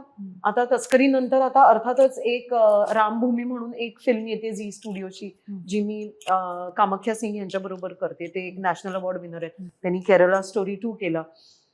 अनुपम खेर जी आहे, ऋत्विक आहे, ज्यांनी बंदिश बँडिट्स मध्ये काम केलं. सो आम्ही 3घच आहोत या फिल्ममध्ये. तर ती फिल्म मला आता लगेचच मिळाली. सो टाइम लागतो. चांगलं काम, हिंदी असो, मराठी असो, साऊथ असो, चांगलं काम तुमच्याकडे येण्यासाठी टाइम लागतो. म्हणजे आता बघ ना, आता हे मला माहितीये की नेहानी पण आता जून नंतर तिने आत्ता 3 चित्रपट केला. किंवा प्राजूनी पण आता फुलवंती नंतर ती आत्ता लगेच कुठल्या अशा मोठ्या चित्रपटात ज्याच्यामध्ये तिच्या कामाचं कौतुक अशी दिसलेली नाही. सो टाइम लागतो.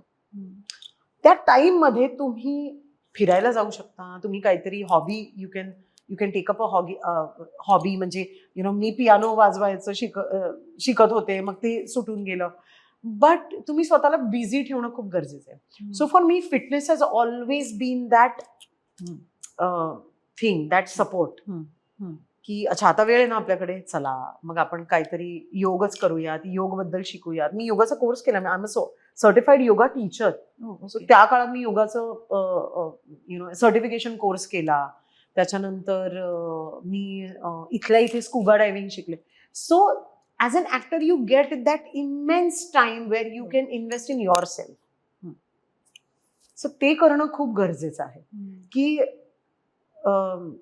असं म्हटलं जातं की as an actor don't just keep courses करू शकता तुम्ही. आता मी अतुल मोंगिया यांच्याबरोबर कोर्सेस केले, किंवा मध्ये मी काही वेगवेगळे ऍक्टिंगचे कोर्सेस केले.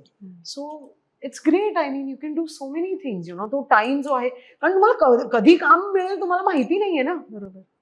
आता ही 2 वर्ष जातील हे मी आत्ता म्हणते, पण त्या काळात जेव्हा मी होते मला थोडी ना माहिती होतं. How much are you going to sulk, how much are you going to just keep you have to keep trying. ऑडिशन्सला जावं लागतं. आणि हे सगळ्यांच्या आयुष्यात होतं. मोठ्यातल्या मोठ्या ऍक्टर्स बरोबर असं झालेलं आहे. रणवीर बरोबर आता झालंय. म्हणजे Ranveer before Dhurandhar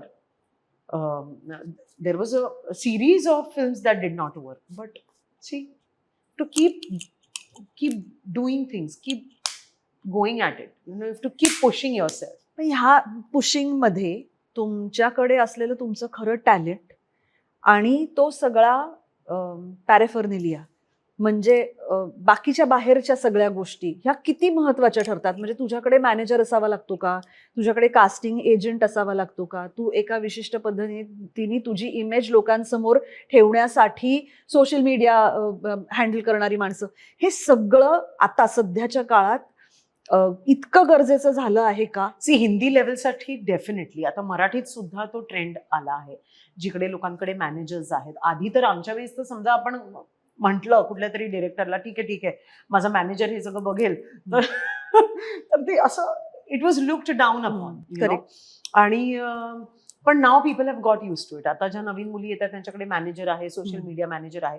and it's great, कारण social media is a means of making money. आज जर का इंस्टाग्राम थ्रू मला पैसे येत नसते ना, मी आता इंस्टाग्राम बंद केलं असतं. It is taxing, it is absolutely taxing. पण तुम्ही लोकांपर्यंत पोचता, ब्रँड्स तुमच्यापर्यंत पोचू शकता. आणि it's great. It's a great काय आपण म्हणूया medium of making money. So I think you should use it to your best capacity. जे तुम्हाला करायचंय, तुम्हाला डान्स करायचंय डान्स करा, रील्स बनवायचे रील्स बनवा, प्रोडक्ट रिलेटेड इन्फ्लुएन्सर बना, whatever it is, whatever works for you. It is great for making money. आणि काय आहे, मला असं वाटतं की कशाला ताकाला जाऊन भांड घालवायचं.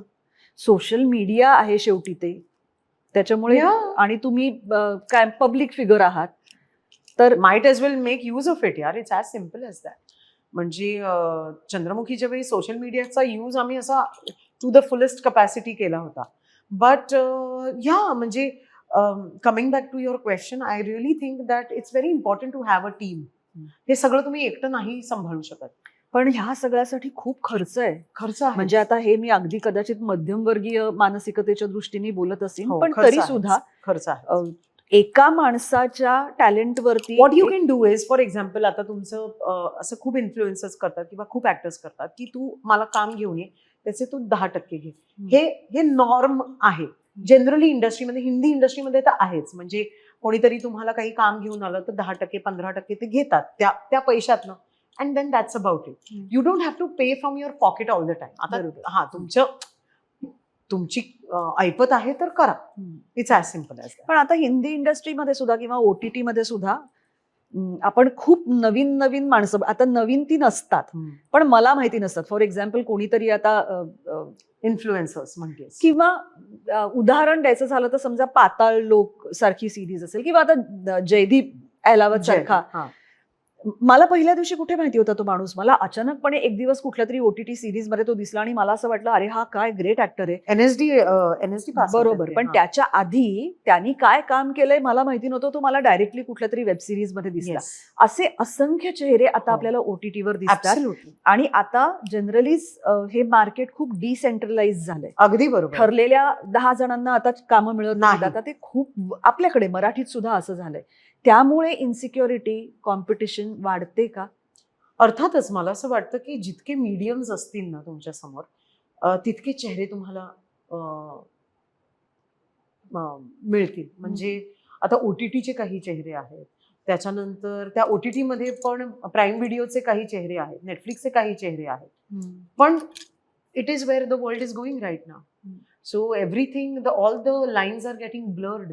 मग ते लँग्वेज असो, मग ते मीडियम्स असो, मग ते NSD पास आउट असो किंवा नसो, किंवा रॉ कोणीतरी असो, किंवा कोणीतरी भोपालवरनं आलेला असो, कोणीतरी नेपाळवरनं आलेला असो, कोणीतरी महाराष्ट्रातनं आलेला असो.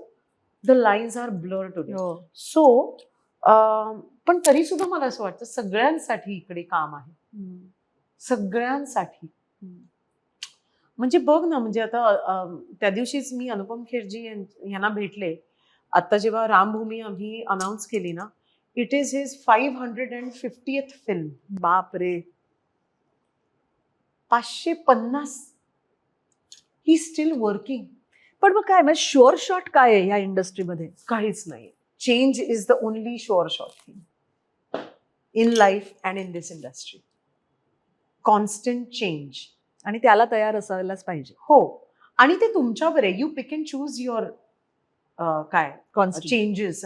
Changes you pick and choose की ओके आता मला हे नाही करायचं, किंवा ओके आता मला हे करायचंय. जसं मी निवडलं ना की मला नाटक करायचंय, मी केलं.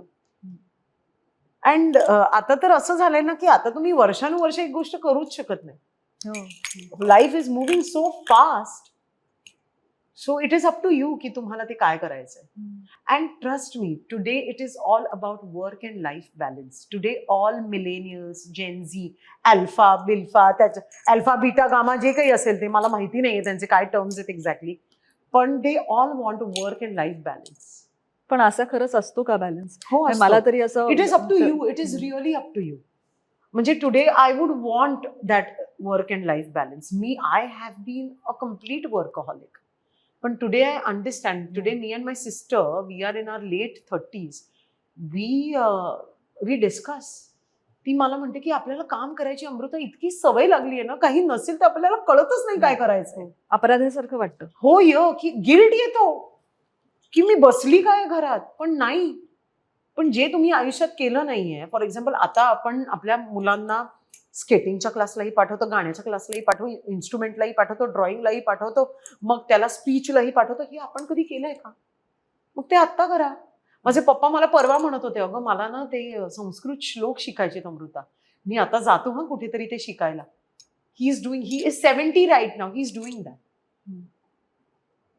सो तर you can learn from your parents, you can learn from your kids. It's as simple. But हे वर्क अँड लाईफ बॅलन्स तुम्हाला आज नाही तर उद्या नाही तर परवा आणावाच लागेल.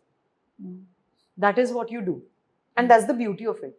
की तुमच्या काळात तुम्हाला जे काही मिळालं, it was the best. It was your golden time.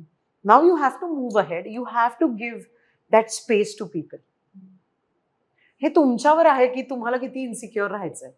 तुम्ही इन्सिक्युअर राहून दुसरा इन्सिक्युअर होतोय का? तर नाही, तो त्याची लाईफ जगतोय.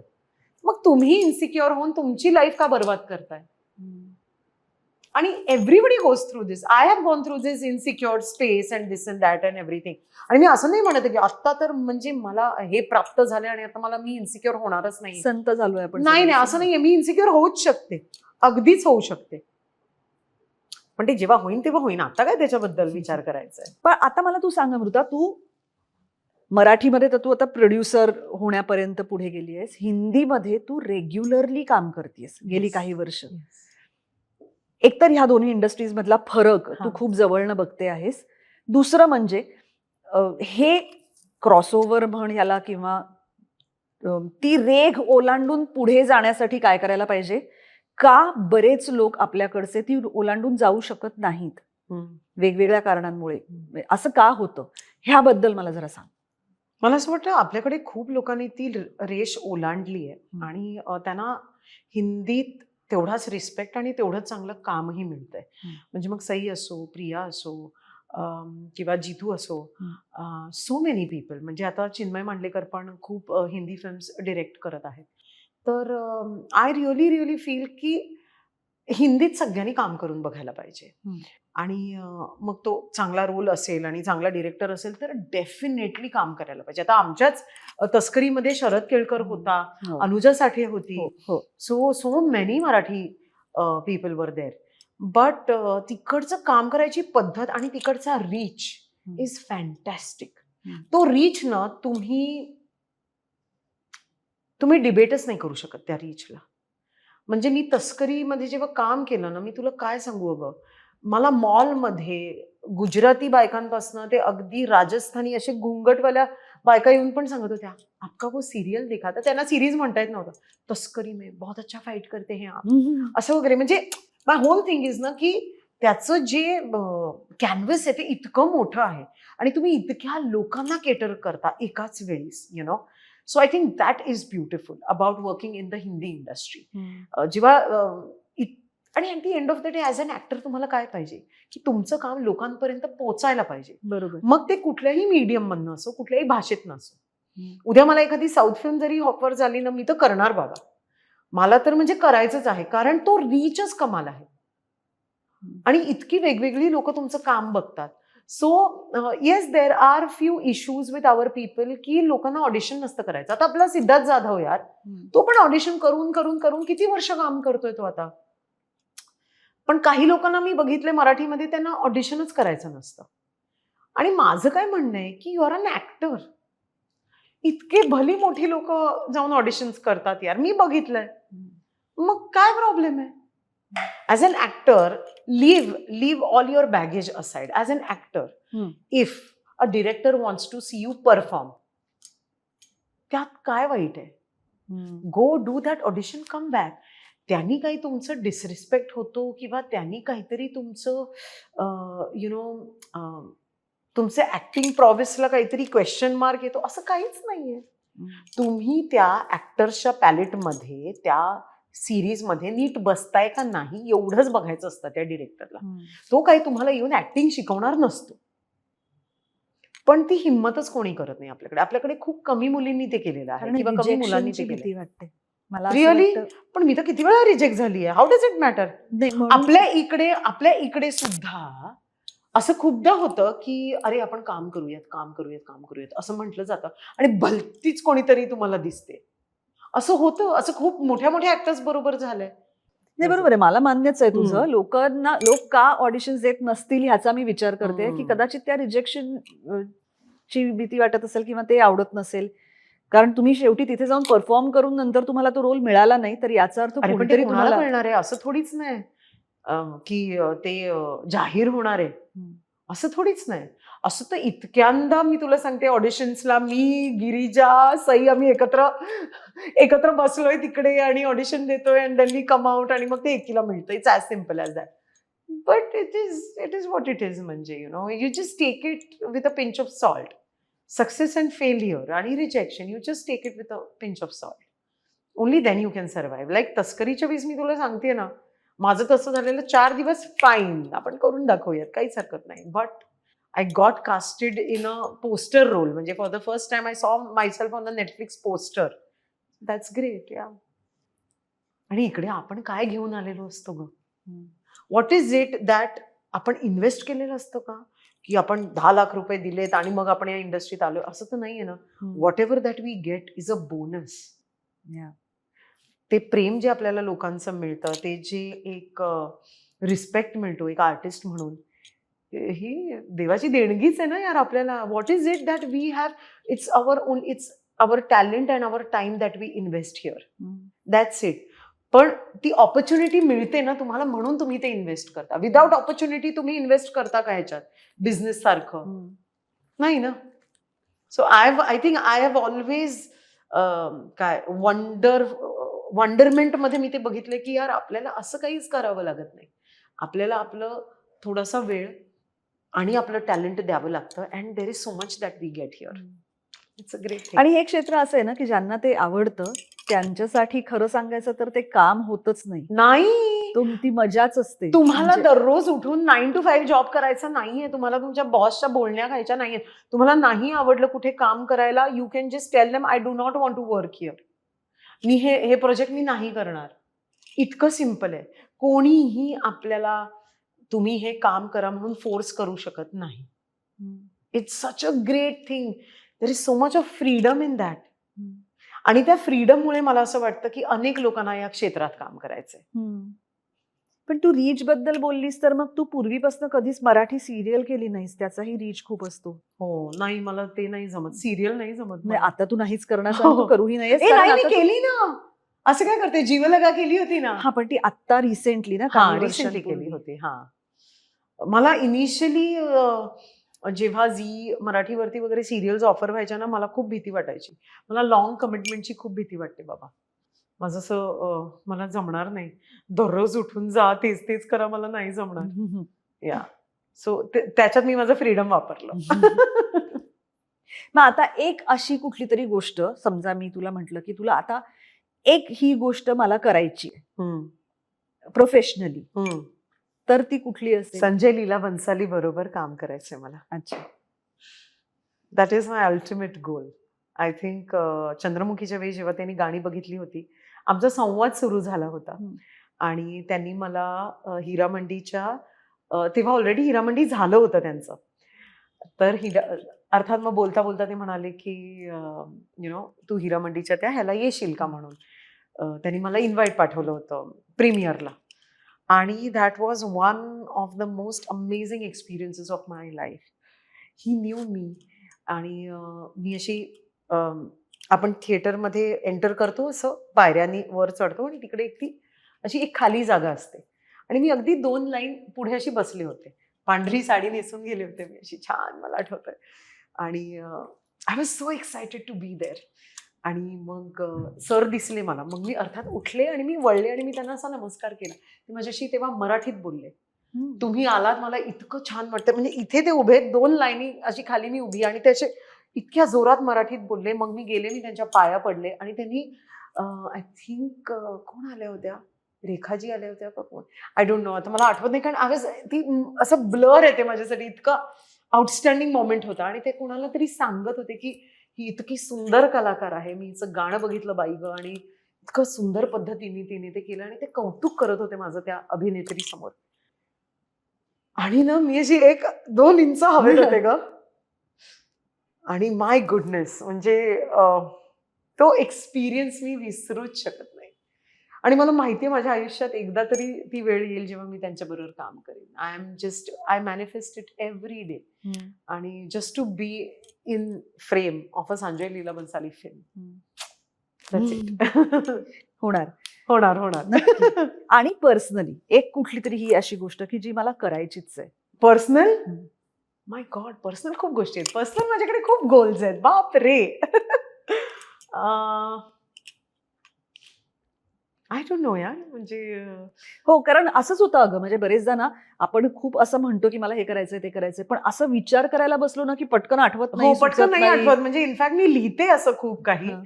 पण मला माझ्यासाठी आणि माझ्या फॅमिलीसाठी असं एक फार्म हाऊस करायचं आहे.